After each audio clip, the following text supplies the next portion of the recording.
नमस्कार। आप सभी श्रोतागण का हार्दिक आभार और अभिनंदन। रिजेंटमेंट द पॉइजन ट्री, खुन्नस एक जहरीला वृक्ष।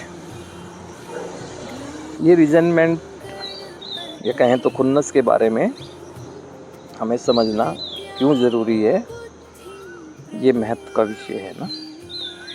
जैसे कि मैं उन्हीं बातों को चर्चाओं में अधिक ला रहा हूँ जो किसी भी नशे से पीड़ित व्यक्ति की प्रबल इच्छा होने के बाद भी उसके नशा मुक्त जीवन में बाधक बनती है ना।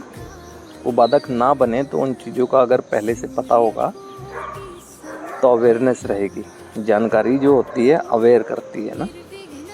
देखो होता क्या है, जब तक एक व्यक्ति नशे में डूबा हुआ है तो उसे ये लगता है कि सब कुछ ठीक है ना। जिस मार्ग पर चल रहा है वो चल ही इसलिए रहा है कि उसे पता लग रहा है कि सब कुछ ठीक है।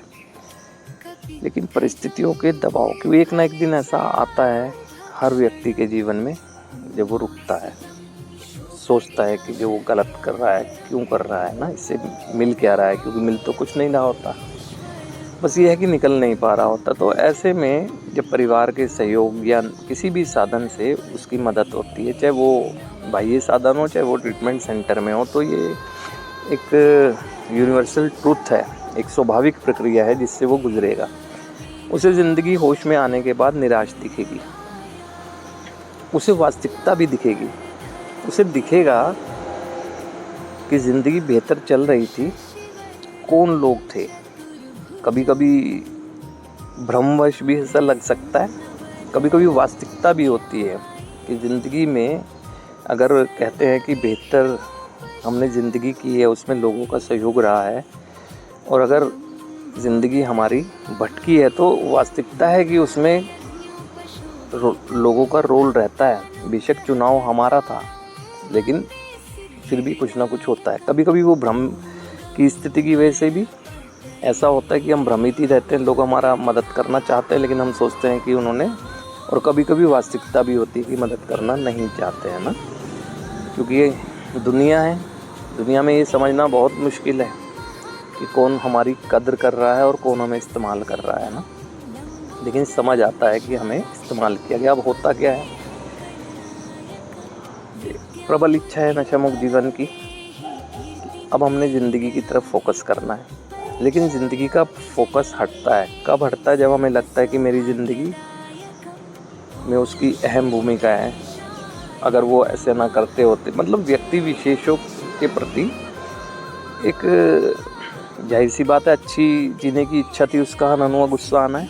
अब वो अभिव्यक्त नहीं कर पा रहा है कि उसके अंदर बोल्डनेस इतनी है ही नहीं, या वेंटिलेट भी नहीं कर पा रहा है किसी को ना, कि किसी को बताए।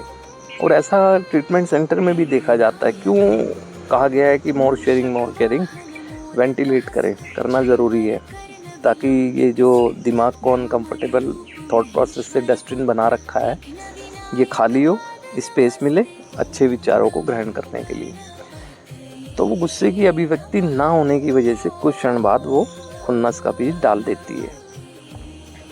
खुन्नस का बीज डाला, उसका वृक्ष बनेगा। किसी एक व्यक्ति के लिए तब डलेगा, परिस्थिति के लिए तब डलेगा, अनेकों वृक्ष अपने अंदर डाल लेते हैं मात्र अभिव्यक्त ना करने की वजह से। और ये कर क्या रहे? Mental punishment. जब जब हम उस बारे में सोच रहे हैं हमारी वही फाइल खुल रही है, मेंटल पनिश कर रहे हैं। नशा मुक्त है, जीवन आगे नहीं बढ़ पा रहा है क्योंकि अनकंफर्टेबल है अपनी खुन्नस की वजह से। सबसे बड़ी बात है कि ये सोचने की है ना, एक नशे से पीड़ित व्यक्ति के लिए सुझाव है और परिवारों के लिए भी सुझाव है। हमें जीना है जीवन, हमें बेहतर जीवन जीना है, और हमें लगता है कि किसी ने वास्तव में भी हमारी ज़िंदगी में कोई गलत रोल प्ले किया है। अभी जीवन की शुरुआत कर रहे हैं हम ना, तो ज़रूरी कोई है कि हम बदला लेकर ही है ना सेटिस्फाई होंगे। बदलाव करके भी तो जवाब दिया जाता है। हो सकता है कि उस व्यक्ति ने हमारे जीवन को जो विनाश की दिशा दी हो या ऐसा मार्ग दिखाया हो, उसका उद्देश्य ये हो जीवन का विनाश। तो जब हम बदलाव करके जीवन का विकास करेंगे तो वो अपने आप में जवाब मिल जाएगा। और फिर हमें एक चीज़ को मन में धारण करके चलना चाहिए, परिवारों को भी, बच्चों को, दोनों को। इसलिए कह रहा हूँ कि ब्लेम गेम चलता रहता है, गुस्सा दोनों तरफ से दूसरे लोगों पर बना रहता है, कि अब हम उन सबको क्षमा करते हैं, चाहे वो क्षमा के योग्य नहीं भी हैं, लेकिन क्षमा इसलिए करते हैं क्योंकि मुझे आत्म शांति चाहिए, और आत्म शांति मुझे बहुत बेहद ज़रूरी है, क्योंकि मैं जीवन को आगे बढ़ाना चाहता हूँ, है ना। किसी के स्वभाव को कोई नहीं बदल सकता है, बदल सकते हैं हम अपने आप को। आपका कोई भी भ्रम हो या विचार हो, मैं फिर भी ये कहता हूँ, माना कि हम 40% गलत हैं, 40 भी छोड़ो, हम 1% गलत हैं, ठीक, दूसरे 99% गलत हैं, हम 1% गलत हैं। हमारे इस 1% ने ज़िंदगी का विनाश कर रखा है ना। तो हमें 1% को क्या ठीक नहीं करना चाहिए? लेकिन होता इसके विपरीत है। जैसे ही नशा मुक्त होता है, व्यक्ति अपने को काफ़ी जगह ठीक मानता है, होता भी है, हो सकता भी है, लेकिन वो दूसरों को कि पहले दूसरे बदलें, दूसरे नहीं बदलेंगे तो क्या मैं अपनी ज़िंदगी को व्यर्थ में बेकारी करता रहूँगा, या बदले की भावना के साथ ही बना रहूँगा, है ना। बदलाव करके भी तो बदल लिया जा सकता है। देखो, किसी को उद्देश्य मुझे गिराना था, मैं गिरा हूँ तो वो सेटिस्फाई होगा, लेकिन जब मैं गिरे से उठ के खड़ा हो जाता हूँ ना, तो जाहिर सी बात है, जिसका उद्देश्य था वो अपने उद्देश्य में सफल नहीं हुआ, तो उसको पीड़ा होनी है। ज़रूरी कोई है कि मुझे अपशब्द कहकर या कुछ फिजिकल असॉल्ट कर कर किसी को पीड़ा पहुंचानी है। मुझे अपनी ग्रोथ करके भी तो, है ना, किसी को जवाब दिया जा सकता है। कहते हैं कि एक नशे से पीड़ित व्यक्ति जब अपनी ज़िंदगी वास्तव में एक आध्यात्मिक मार्ग यानी 12 स्टेप थेरेपी के माध्यम से जीता है ना, तो किसी को शब्दों से जवाब नहीं देता, वो अपने कर्म से, है ना। कहते हैं ना कि शब्द से ज़्यादा शक्तिशाली होते हैं इंसान के कर्म, और उसकी जो रिफ्लेक्शन होता है ना, जो उसकी एक दूर दूर तक जो ध्वनि जाती है ना, जो परिणामों का, कर्म के परिणाम, वो अपने आप ही लोगों को बता देता है। तो इसलिए ये खुन्नस का बीज नहीं पड़ने दें। इसीलिए होता है कि होश में आने के बाद अधिकांश देखा होगा कि नशे से पीड़ित व्यक्ति अब जीवन आगे बढ़ाना चाहता है ना, तो जीवन उस अपने पे फोकस रहना चाहिए ना, लेकिन वो पहले इसी में उलझ के रह जाता है। और कुछ हद तक देखा गया कि परिवार भी यही बात कहता नज़र आता है, कहीं संगति के नाम पे, कहीं किसी व्यक्ति विशेष के नाम पे। नहीं, जो हो गया ना, उसे बदला नहीं जा सकता ना। उसको आज भी रोना धोना हम करते रहेंगे उसको, यानी कि हम जीवन तो अच्छा जीना चाह रहे हैं, आज भी वही बुरी चीज़ों को, क्योंकि जब आप बुरे क्षणों में जाओगे अनकंफर्टेबल हो जाओगे। और वर्तमान में जीवन को आगे बढ़ाने के लिए तो हमें कंफर्टेबल रहना ज़रूरी है। या तो पास्ट की थिंकिंग आपको कंफर्टेबल कर रही हो, नहीं कर रही होती ना, तो इसीलिए विशेष ध्यान देना चाहिए।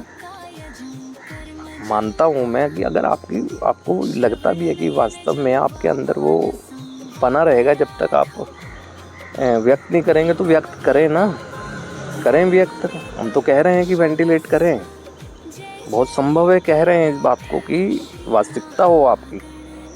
आप अपने नुकसान क्यों कर रहे हैं? अपने अंदर खुन्नस के बीज डाल के कई वृक्ष बना देते हैं। और जिसके लिए सही पूछे, जिसके लिए अगर खुन्नस आपने डाल रखी है, वो तो अपनी ज़िंदगी कंफर्टेबल जी रहा है, उसे तो ये पता भी नहीं है कि उसके लिए कहाँ खुन्नस का बीज डला हुआ है ना। और ये एक ख़ास बात, खुन्नस आज तक किसी की भी पूरी नहीं हुई है, और पहला विनाश उसी व्यक्ति का करती है जो अपने अंदर इसका बीज डालता है।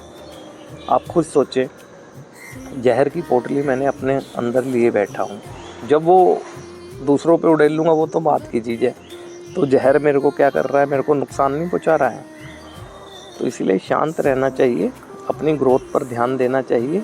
कोई बात अगर ऐसी है भी जो ज़िंदगी में पीड़ादायक हो गई है, जिसमें किसी व्यक्ति विशेष का रोल है भी, है ना, उसको इनकार नहीं कर रहा हूँ मैं, लेकिन उसे वेंटिलेट करना चाहिए, है ना। हमें पूरी तरह से अपने आप को कंफर्टेबल रखना चाहिए ना, अन्यथा फिर असफलता के सिवा कुछ नहीं मिलेगा ना। जब असफलता के सिवाय कुछ मिला नहीं है, तो फिर हम सोचेंगे कि कुछ नहीं होता है, नशा मुक्त जीवन कुछ क्यों नहीं होता है। हम नशा इसलिए कोई छोड़ रहे हैं कि छोड़ेंगे और ज़िंदगी खुद आगे बढ़ जाएगी। नशा तो इसलिए छोड़ रहे हैं ताकि ये मस्तिष्क हमारे नियंत्रण में रहे और हम समझ सकें कि वास्तविक समस्या है क्या। वास्तविक समस्या तो तब दिखनी शुरू होगी ना जब हम होश में आएंगे, ये मस्तिष्क हमारे नियंत्रण में होगा। नशे के प्रभाव में तो हाईजैक ही रहता है। तो इसी तरह ये खुन्नस की प्रवृत्ति को ना अपने अंदर पनपने दें, उसका बीज ही न डलने दें। इसका तरीका ये है, कोई भी अनकंफर्टेबल करने वाली बात है उसको शेयर करें। और 12 स्टेप थेरेपी अगर प्रोग्राम में कहें, स्लोगन भी ये मोर शेयरिंग मोर केयरिंग, है ना। हम जितना ज़्यादा शेयर करते हैं उतनी ज़्यादा अपनी केयर करते हैं। तो इस विषय पर ध्यान देंगे वो लोग जो अपनी मदद करना खुद चाहते हैं, अपनी मदद खुद कर सकते हैं इन चीज़ों को, और इसमें परिवार भी सहयोग करे। और ये संदेश के रूप में ये चर्चा जहाँ भी पहुँच रही है वो लोग भी इस बारे में अवेयर रहें। तो आज के लिए आप सभी श्रोतागण का हार्दिक आभार और अभिनंदन।